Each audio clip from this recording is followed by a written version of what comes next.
Hey guys, welcome back to the channel. Glad to see you, glad to see you. So today's story comes from Reddit, Coworker Stories. This one, I think a lot of you will find relatable because I do. You ready to go? Let's dig in. Colleagues stole my position and now I get to watch her struggle worse than I did. I'm going to skip over the too long didn't read because the whole point of this is for me to read while you get to have me obnoxiously talking in the background while you're at work or wherever the case may be. So let me read it for you, okay? Okay, here we go. I'm a teacher at a decently affluent public school. For the most part, I love my job. I've made genuine friends among staff members and the students make the hard work worth it. There are, of course, the negative parts of teaching you always hear about. Low pay, grading on off hours, etc. But for the most part, the deal has been good. I want to touch on this low pay part real quick. All right, so in my area, they were hiring for an administrative assistant it was either the principal or a teacher, I don't remember. Either way, it was an administrative assistant job, okay? Still required the degree that teachers have, mind you. And what they paid was less than what someone at a bakery gets paid. I just want you to put that into perspective. Local bakery is hiring for like 22 an hour, maybe 25 based on experience. That pays more than an administrative job at a public education job, position, place. Just want to put that into perspective. And our school here, they've been having issues. Like, they've been letting off a lot of staff. They let off a lot of staff before this school year. So I don't see it getting fixed anytime soon, but the low pay, it's staying. It's still here. Anyway, let's get back to the story.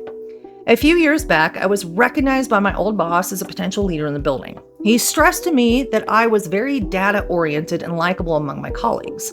I know my way around Google Sheets and Excel when it comes to collecting and organizing student data, and I'm really solid with parent communication.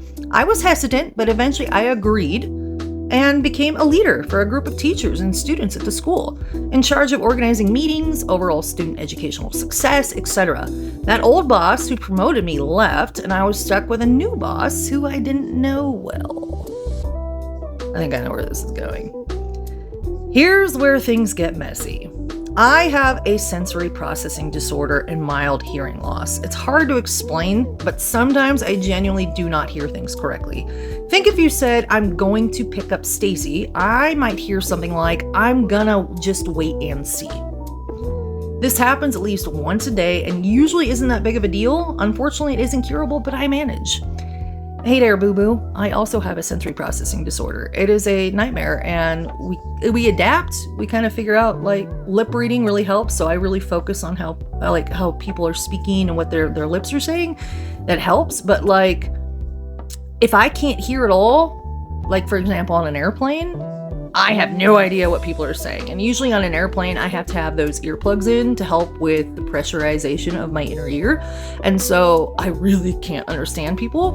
And there's no real option on there to alert people that you have this problem. And so it's easier to just say that you have hearing loss or you're hard of hearing or even deaf almost.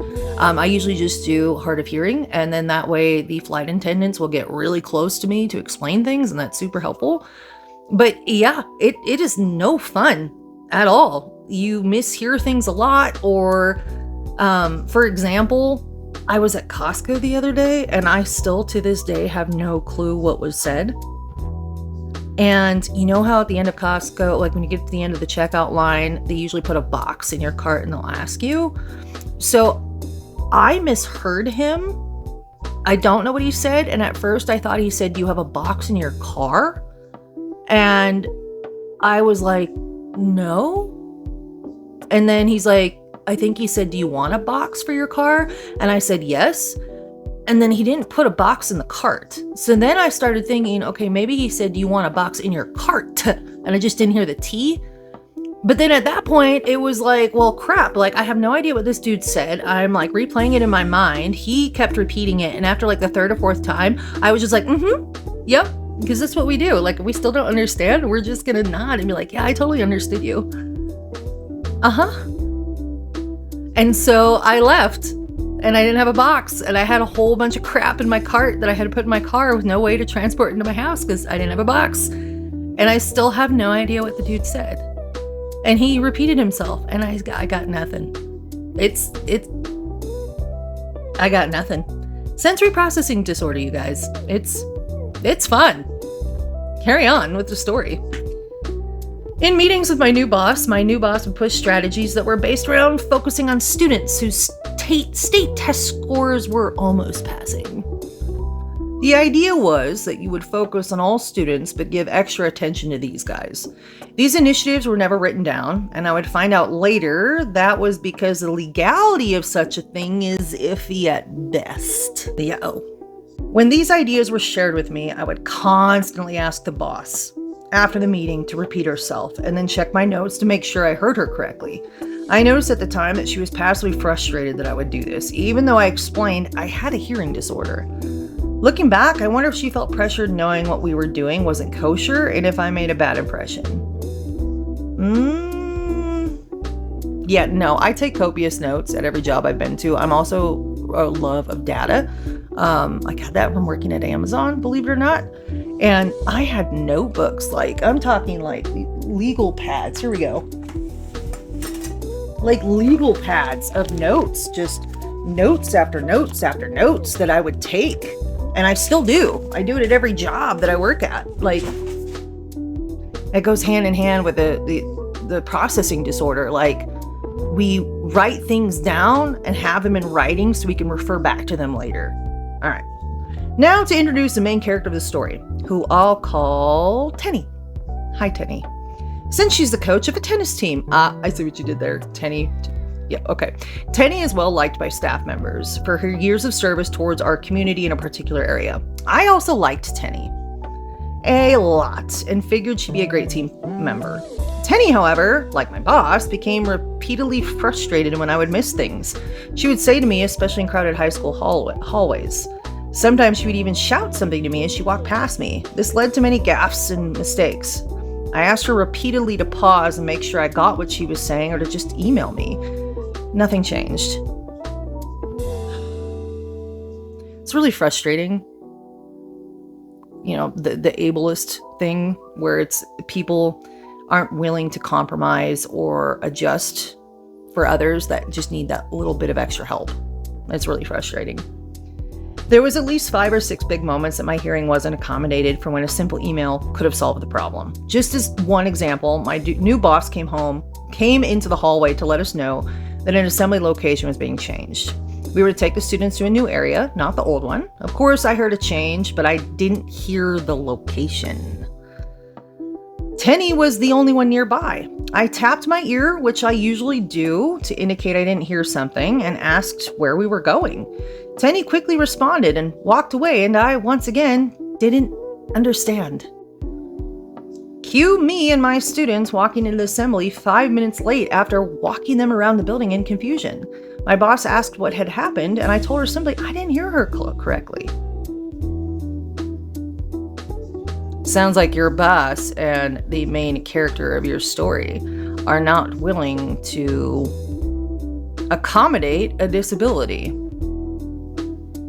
Weeks later, I was called into a meeting with my new boss, and she told me that I was going to lose my leader position due to inconsistency and disrespect towards colleagues. Are we fucking for real right now? I asked her which colleagues, and she told me that was private. I'm pretty sure it was Tenny. Yeah, we're gonna say it was Tenny. I asked her how I was disrespectful, and she said, sometimes you get frustrated when you say you can't hear things and tap your ear. I said that was American Sign Language for hear, as in, I can't hear you? She said I should have communicated that.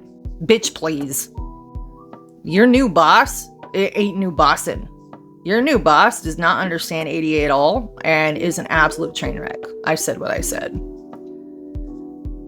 I said that I've asked for written communication constantly. She said I shouldn't always expect it. There we are again, not accommodating a disability. Oh, bummer. Sounds like a lawsuit. I knew it was a losing game, and any explanation I would provide would just be shot down. I love the school and the community, and fighting a new boss was only going to lead to more problems. It's like, sometimes you gotta choose your battles, pick your battles. And in this case, it's really unfortunate because they were wrong. But it takes a lot to report things like that, which is another fucking big problem. I shouldn't have been surprised when a school-wide email went out that Tenny was getting the leader position. Oh my God, does your boss know how to do written communication? After all, she sent out an email with written communication about Tenny's promotion, so she could do it this whole time. That's what I thought. Tenny was praised by colleagues and reply alls, and it was frustrating to say the least. I know that she was the one who complained, and it was extremely bitter for me to see her rewarded for it. Oh, the things that we could do. Cue the next school year. Tenny comes into my room and asks me for the student data sheets that I created with Google Sheets. Now, boo, that sounds like your job, not her job. She already did her job. You should create them. You were hired for it, right? You know what you're doing, right, Tenny? Right? Yeah, so go make your data sheets with all the data. You got this. Clearly, you were hired for it. You got promoted. Go do it. I told her truthfully that even if I did share them with her, that there wasn't anything she could do with them. I brought her over to my computer and showed her the formulas I worked with and how I needed to adjust them every time a new student, section, etc. was added to the roster. She then asked me if I could just continue updating those sheets outside of my leader position. No! That's your job, Tenny, not hers. I told her as professionally as possible that I would love to teach her how to do all of these things, but I would need a stipend to do so. Good for freaking you. She asked if any of the other leaders were doing what I did. Bitch, please. I said they weren't. I was the only one and always had been. I'm a bit ashamed I didn't take joy in seeing Tenny's face go cold when she realized I wouldn't fold. And there was nothing she could do except cope with hours of data, work per year, or become proficient with Sheets and Excel, something I knew she wasn't going to do. That's weird though, because clearly she got promoted to that job because she knew how to do that, right? Right? No, she didn't? Oh, that's a bummer. And the real kicker, the parents. Parents of students, 99% of the time, are a joy to work with. I really mean that. It's so fun to work with parents of the people I care the most about, but it's the 1% that make your life a living hell. I have overheard Tenny complaining about being on the phone with a 1% parent for 45 minutes, losing her entire grading time. A call like that would have taken me about 5 minutes tops, since I have the experience of knowing how to stop circular arguments and get the parent on my side for an issue. What has taken me minutes is taking Tenny sometimes hours. Bummer. Yes, she's getting my 1.5K stipend. What? 1.5 thousand a year or monthly. But either way, that's a significant stipend for a job she's not doing. But I no longer have to deal with extra meetings, extra parent phone calls, miscommunication, etc. She's getting all the pain I got and more. I feel ashamed that I'm taking so much joy for this, but Tenny made my life hell in a place I otherwise love. Have fun, Tenny. Yeah, so few notes on this. If you're not still working there and you have things documented, and this is good advice for other people as well, document everything. Everything, wherever you worked, fucking document it. Have like a notebook designated for that job, like your red notebook or whatever fun color you want to use. Document everything and make sure you get shit in writing. I do that constantly. Get that shit in writing, save it, document it. It's time-stamped if it's done via email, and keep that shit because you never know when you might need it. Case in point. Tenny and the new boss are not accommodating to a disability, a known disability by OP. OP could report them if she or he has proof. If you're not documenting things at your job, you don't have the proof you need to report when they do things like this. And at the end of the day, it's your life, not theirs. You're stuck with yourself. So if you overwork yourself to the point you're getting injured, you're stuck with that injury, not them. And if you're in a job that you really enjoy and then some stupid new boss comes in and makes your life a living hell and they're actually doing things that are illegal, report them. As far as I'm concerned, if you're doing things for the right reasons and you have the courage to do so, You're not snitching. You're holding people accountable. And I say to my kids, if you did nothing wrong, then you have nothing to be worried about when people snitch on you, right? Right. Let's go to the comments, shall we? Love it. Now find a less ableist school to work at. Agreed. There is the teachers union, and you've got the ADA requirements. I'm just saying. As a former teacher now disabled, I love all of this for your new boss and Tenny. Why educators are some of the most ableist people I've ever known, I have no idea. Your accommodations aren't a lot to ask for at all, and those two should absolutely know how to deal with a hard of hearing person. They can live with the consequences of their choices while you get to have an easier year. I have been in the school system because, my kids are like teenagers and one's an adult now, and let me tell you this. A lot of the worst people I've ever met are fucking teachers. They are teachers. They're not. Anyway. Really terrible people are teachers. And they outweigh the good ones. I don't know why. And before people in the comments are like, that's just where you live. I have lived in I've visited over half of the states of the United States, but I have lived in a ridiculous amount of towns and states in my lifetime. And this is from a lifetime of knowledge. I had shitty teachers growing up too. I don't know why. But really terrible people flock to teacher positions. It's like serial killers and murderers who go into religion. It's somewhere they can go where their power is unchecked. That's what it feels like to me. It's an extreme example, but you get what I mean. Having an auditory disorder is miserable. Nobody understands that it's a brain thing, not an ear thing. It's true. It's true. It's like you can almost see the words and you're trying to piece together what you're hearing, but your brain is having a very hard time processing what it hears. Does that help? It's a processing disorder, not a hearing disorder. Processing. I have a hard time processing what you're saying. But that's also why on airplanes I say that I have a hearing disorder or I'm hard of hearing, because that's easier to get accommodated for, because not very many people are aware of auditory disorders, and it's also not a checkbox they have with airlines. I got out of teaching after 30 years of teaching special ed. I love my students. I had a similar situation. I took over a position and part of it was running an after-school club for special needs kids. A younger teacher got involved and was making my life a living hell. See? It's like they flock to these places. So the principal got involved and I said, well, if Susie, not real name, wants to take over, I'm more than happy to step down. Susie, all smiles, said, okay, I'll do it. She promised the principal she'd run it and do a great job. A few weeks later, I found out she was really unhappy and it wasn't a paid position. And it was a ton of work. Love you, Susie. Bummer. Another comment. I have been a team leader in a factory for almost a decade now, and I have worked in the same factory for 13 years. I can do my job with ease. Compared to my previous career, where I was in charge of millions of dollars and hundreds of people, my retirement job is a piece of cake. I make it look so easy that there are other folks who want team lead jobs until they get the job. Then they realize that 1, the job is a lot more complicated than it took. 2, babysitting grown-ass adults is a pain in the butt. And 3, it's definitely not worth the money you're paid. They tend to think we get paid a lot more than we do. It really amounts to the price of a Happy Meal per day over what they just make doing their regular job. My job looks easy because I can do it in my sleep. It's easy for them. Doesn't mean it's easy for everyone. I've been doing it forever and I can anticipate problems. So when unforeseen problems arise, I've already dealt with it in the past 10 years, so it's really simple to identify and handle that situation. Enjoy watching her suffer. That's true though. There are some jobs that are like super duper easy for others, but not everybody. And it happens. And then also, where was it? Where was that one part in there? Oh, they didn't realize what all your job entailed. I can't remember the phrase, but we used to say this a lot in the Marines. And you don't fully understand what the rank entails above you until you make it. You have a lot of assumptions.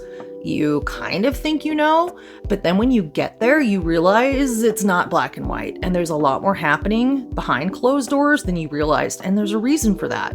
If higher positions brought everything forward, including the problems, it would create panic, right? And there are some leaders like myself who believe in transparency. And the more I tell you, the more likely I'm going to get your buy-in, which means you're going to aim for the bigger picture just like I am. And that's a great way to make a team and make it very effective. But that doesn't mean I'm going to bring you onto my platter of problems at the same time I am. No. But it's very eye-opening for people. Very eye-opening when they make it up to that next position and they go, holy crap, you do a lot. I had no idea. And it's very satisfying. What is that? What is doing that? Oh, look at that. It's like a little hello. Hello, you're my little friend. I can't even grip you. There we go. That looks better. Yeah. So anyway, what'd you think on that one? Reading it, listening to it. You ever been in a job where somebody thinks they can do your job better and then they get into that position and realize they can't? Do you just kind of sit back all evil like and tap your fingers like bummer? Or do you actually try and get the job back? Want to know? Let me know in the comments. And stay tuned for the next video. We're gonna talk about something else that we found here on Reddit. And if you haven't followed me yet and you haven't subscribed, go ahead and do it real quick, and I'll catch you in the next one. Bye.